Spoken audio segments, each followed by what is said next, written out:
오늘 하루 대한민국 정치 토크는 이걸로 갈무리를 하려 합니다. 토크 지금부터 막차 타실 분들은 지금부터 이거 보시면 됩니다.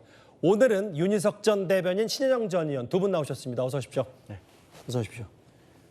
윤 대변인님 GT라이브는 처음 나오셨잖아요. 네, 그렇습니다. 스튜디오 분위기는 좀 어때요? 뭐 너무 좋죠. 밖에 보시는 분도 계시고 영광입니다. 갑자기 부끄러워하시는데요? 저 부끄럽습니다. 신현님은 어떠십니까? 저 앵커 보니까 되게 신기해요. 뭔가 쇼를 하시는 듯한 그런. 저 뉴스 하는데요?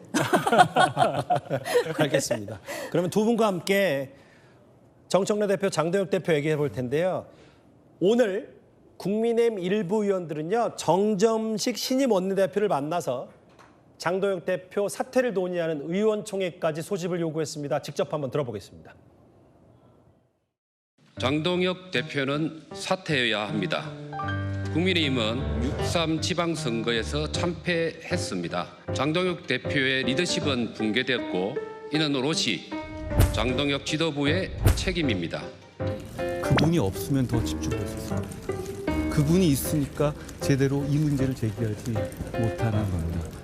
여기서 자기의 연명을 위해서 부정선거 음모론까지 올라타서 피켓들고 그렇게 하는 것이 이 사태를 미래지향적으로 풀고 청년과 국민들의 분노를 제대로 담아내는 길이 될 수가 없는 것이죠. 한동훈 의원은 그분이라고까지 표현을 했어요. 윤희석 전 대변인. 네.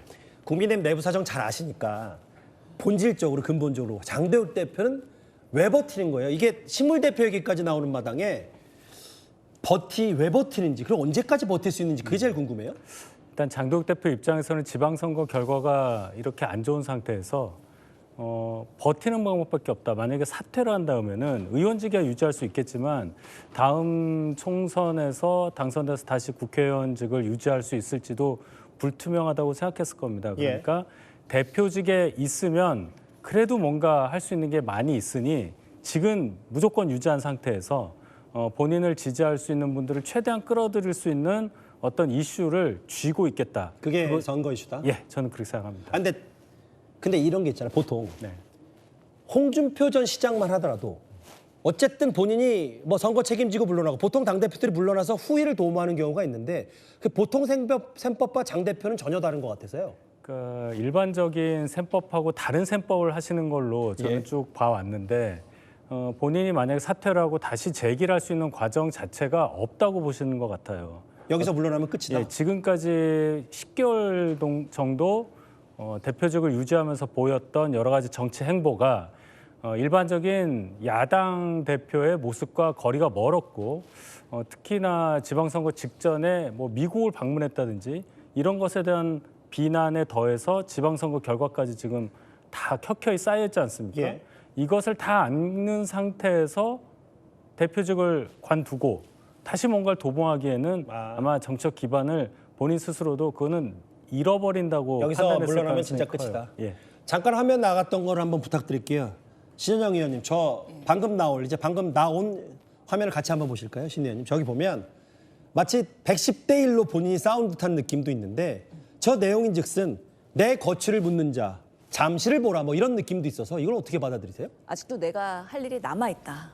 지금 지방선거가 생각보다 국민의힘이 결과가 상대적으로는 좋았단 말이죠. 기대 이상에 나왔기 때문에 그 기대치가 어디부터 시작한 건지 모르겠어요. 일단 말씀하십시오. 장동혁 대표의 뭔가 성과이다라고 본인은 합리적으로 해석하는 그런 모습을 보이고 싶은 것이죠. 예. 그러다 보니까 지금 중앙이 저런 선관위 사태가 잠실에서 부정선거, 재선거 이런 부분에 있어서도 내가 아직까지 역할을 해야 되고 이것을 해결할 수 있는 적임자라는 그런 레토릭으로 버티고 있는 것인데 장동혁 대표는 항상 벼랑 끝 전술을 잘 써왔다. 그러면서 일관성 있게 지금도 버티고 있는 모습이고 벼랑 끝 전술이 일관성 있다.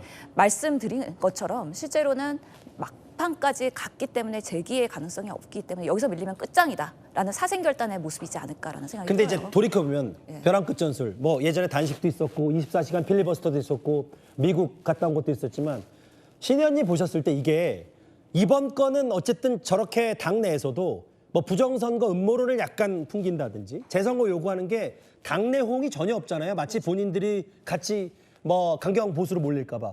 근데 이번 건은 좀 다른 거 아니에요? 그간의 벼랑끝 전술과는? 그렇죠. 이제는 완전히 수사에 몰렸다고 저는 보고요. 특히나 당대표로서 본인이 재선거를 요구하고 있는데 당 대변인도 그거는 당의 공식적인 입장이 아니다라고 당대표의 메시지를 그냥 전면 부인해버리거든요. 이거는 상당한 어떻게 대변인으로 보면 하극상의 모습인데 그 정도로 지금 당대표의 체제가 완전히 무너져 버렸다. 그런 면에서 거의 뭐 좀비 당대표라고까지 비난을 내부에서 하더라고요. 예. 그럼에도 불구하고 본인은 끝까지 나의 지지할 수 있는 뒷배경은 부정선거론자 그리고 극단주의자, 윤어게인자 이런 분들이 나를 지켜줄 것이다라는 그런 여전히 팬덤에 기이한 정치를 지금까지 하고 있는 거 아닌가. 그래서 보수의 모습이 안타깝다라고 할 보수의 수밖에 모습이 없죠. 안타깝다. 근데 이제 윤 대변인 오늘 비공개 최고위에서는 아까 우재준, 조광한 두 사람이 고성으로 갔잖아요. 근데 저희 취재에 따르면 신동욱 최고위원이 뭐라 그랬냐면 우재준 최고위원 보러 사퇴할 의사가 있으면 혼자 하라 이렇게 비판했는데 이게 단순히 장 대표의 거취 물러나고 뿐만 아니라 장 대표 체제가 무너지면 바로 이게 이 꼴 한동훈 의원의 복당과 연관된다는 것 때문에 더 이런 지도부의 얘기가 나오는 거 아닌지 모르겠어요. 예, 충분히 그렇게 생각하실 수가 있고 특히나 이제 신동욱 최고위원은 수석 최고위원이에요. 최고위원 선거에서 1등으로 당선된 분이니까 그렇죠. 또 책임도 더 크다고 볼 수 있는데 신동욱 의원의 지역구를 한번 보시죠. 서초구 을입니다. 예. 서초구 을이라는 곳에서 지금까지 보여온 신동욱 의원의 최고위원으로서의 모습이 예. 과연 유권자들로부터 신동욱 의원을 지지했던 유권자들로부터라도 예. 좋은 평가를 받을 수 있을 것이냐에 대해서 본인 스스로 잘 아실 거예요. 뭐 평가는 뭐 다 나름대로 다르니까 뭐 네. 굳이 제가 한번 그렇기 때문에 상대 입장을 얘기하자면 본인 예. 입장에서 아까 장동혁 대표 입장처럼 이 상황에서 뭔가 후퇴한다는 것은 본인 정치 생명과도 확실하게 연관이 있다고 예민하게 받아들일 가능성이 있고 그렇기 때문에 동반 사퇴하자라고 하는 우재준 최고위원의 의견에 대해서 그럼 사퇴를 혼자 하시라. 나는 절대 그럴 수 없다. 이런 의사를 밝힌 것이라고 봐야 되겠죠. 그럼 정점식 원내대표가 조금씩 윤 전 대통령 저런 거리를 둬도 이게 지금 단기간에는 뭔가 이 내부 봉합이 해결될 문제는 아닌 것 같은데요. 지금 저를 보면. 원내 지도부에서 의견을 모은다고 해서 당 지도부를 어떻게 무너뜨린다거나 할 수 있는 물리적 방법은 없습니다. 예. 최고위원분들이 자발적으로 사퇴를 해서 5분 중에 4분이 사퇴하지 않는 한 예. 지도부는 존속이 되거든요. 아니면 뭐 보궐선거를 통해서라도 인원을 채울 겁니다. 그렇기 때문에 장도혁 지도부가 물리적으로는 계속 갈 수는 있어요. 근데 제가 볼 때는 8월 26일이면 1년이 되는데요. 예. 그 전까지 장도혁 대표가 사퇴할 수밖에 없는 상황으로 임기 절반도 못 버틸 것이다. 예, 왜냐하면 장도혁 대표가 유감스럽게도 재선거 거기에 부정선거론에 올라탔기 때문이에요. 그게 제일 큰 치명타가 될 수 있고. 예, 엄청난 실책이라고 생각합니다. 근데 참 공교롭게도요. 사정은 지금 민주당 정청래 대표도 마찬가지여서요. 지금 대통령이 유럽 순방 중이잖아요. 정청래 대표의 정권을 짤다 그 발언 이슈에 뭔가 여러 뉴스가 묻힌 것 같습니다. 그 여파가 상당합니다. 자, 여기서 얘기를 하고 하라고 할 테니까 따라오지는 마시고 여기서 얘기를. 자, 물어볼 거 물어보세요. 오늘 의총에서 공개적으로 사퇴 요구 나왔는데 좀 이에 대해서 좀 어떻게 보시는지 한 말씀만 좀 부탁드립니다. 잘 들었습니다. 어떤 입장이라도 좀 있으실까요? 하여튼 잘 들었습니다. 그럼 24일 전후로 사퇴할 거라는 보도가 나왔는데 이거에 그것도 잘 들었습니다. 연임 도전을 하실 건가요? 각자 알아서 판단하세요. 1인 1표제 관련해서도 이견 목소리가 좀 나오던데 그거에 대해서는 좀 어떻게? 그것도 여러분들이 평가해서 잘 보도해 주십시오. 됐죠? 네. 그러니까 여기까지만 합시다.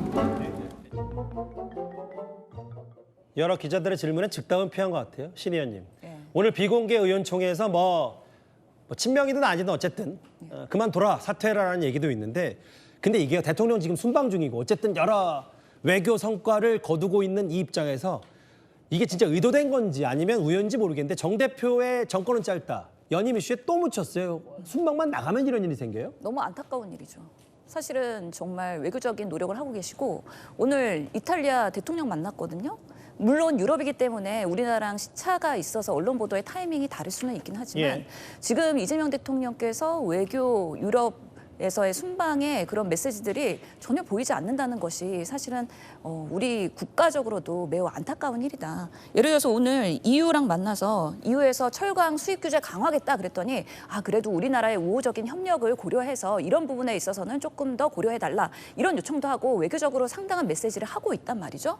그런데 정청래 당대표의 정권은 짧다. 이거는 사실 우리 민주당 지지자들이 봤을 때는 너무 속상한 이야기예요. 이재명 정부의 정권이 짧다? 예. 그러면은 지금 여당 당대표가 청와대를 공격하는 건가? 이렇게 익힐 수 있는 내부에서 갈등의 소지가 너무 다분한 건데 정 대표 비판하신 거네요? 왜 이런 타이밍에 이런 발언을 하시냐. 부적절하다라고 누구나 말할 수밖에 없어요. 처음에 안타깝다는 얘기는 제가 하려고 그랬는데 그 안타까움의 대상이 예. 개인적인 신현영 의원의 내심 그것도 있고 정 대표의 이런 발언이 부적절하다. 정권은 짧다. 이거 꽤 오래갈 발언인 것 같아서. 근데 화면 한번 볼 텐데 사실은 이재명 대통령이 한 외신 인터뷰에서 한 발언도 이게 어찌 보면 연장선상일 수 있는데 악순환의 희생양이 될 가능성이 있고 꽤 높다. 그리고 뭐 송영길 전 대표, 송영길 의원은 아예 뭐 오늘 보니까 노무현 전 대통령까지 거론하는데 저 일련의 흐름들이 대통령이 과거 전직 대통령들의 어떤 구속이라든지 여러 가지 사법 처리 대상이 됐던 거에 희생양이 될 가능성이 꽤 높다고 인정했다. 정청래 대표와 연관시켜 생각할 수 있는 거예요? 정청래 대표가 만약에 당대표가 된다면 예. 연임을 한 여당 대표가 될 경우에 이 대통령이 가장 신경 쓰고 있는 그 일, 공소 취소 과연 가능할 것이냐 예. 거기까지 생각하신 게 아닌가 싶어요. 이 대통령 사실은 뭐 본인 재판 없애려고 대통령 되신 건 아니잖아요. 예. 근데 지금 1년 지나서 평가도 꽤 좋은데 가장 이재명 대통령 비난할 수 있는 부분 중에 하나가 왜 자꾸 공소 취소하려고 하는 의도를 그렇게 드러내느냐. 예. 1주년 기자회견에서조차 그러지 않았습니까? 근데 그것을 해외 순방 가서도 또 언급하는 걸로 볼 수밖에 없는 말씀을 하셨잖아요. 예. 그럼 결국은 지금 정청래 대표하고 공개적으로 이렇게 다투는 모양새에 나오는 것도 원인은 바로 그거 하나다. 본인이 뭔가 사법 리스크를 가지고 있는 상태에서 대통령이 됐는데 예. 대통령 자리에 있는 동안은 모르겠지만 퇴임하고 나면 어쩔 수 없이 그 이슈가 올 것이고 예. 아무리 정권 재창출을 한다 하더라도 본인이 아닌 이상 믿을 수 있는 사람에게 뭔가 넘겨야 하는 거고 뭐 그런 숙명 같은 게 있는 거 아니겠습니까? 예. 그것을 미리 1년 지났는데도 걱정을 한다. 그런 차원에서 이번 전당대회가 굉장히 좀 이상한 방향으로 흘 가능성이 그러니까 있어 정청래 보여요. 대표의 정치 운명보다 운명도로 대통령의 여러 예, 정권에 대한 이제 장악력 이런 것도 관련이 있는 거니까요. 그렇습니다. 예. 신현영 의원님. 예. 저 사실 민주당 분들 만나면 진짜 물어보고 싶은 게 뭐였냐면 신 의원님도 어쨌든 정원호 캠프 선대위에 계셨었으니까 개인적으로 정말 어쨌든 정청래 대표 책임론 사퇴론이 나오는 게 정 대표가 이번 지방선거에 패배한 게 잘못이 있냐 없냐를 두고 싸우는 거잖아요. 예. 그러니까 연임하지 말라는 건데 지방선거 책임이 대통령 몇, 정청래 대표 몇, 정원호 몇 이렇게 수치로 환산할 수 있어요?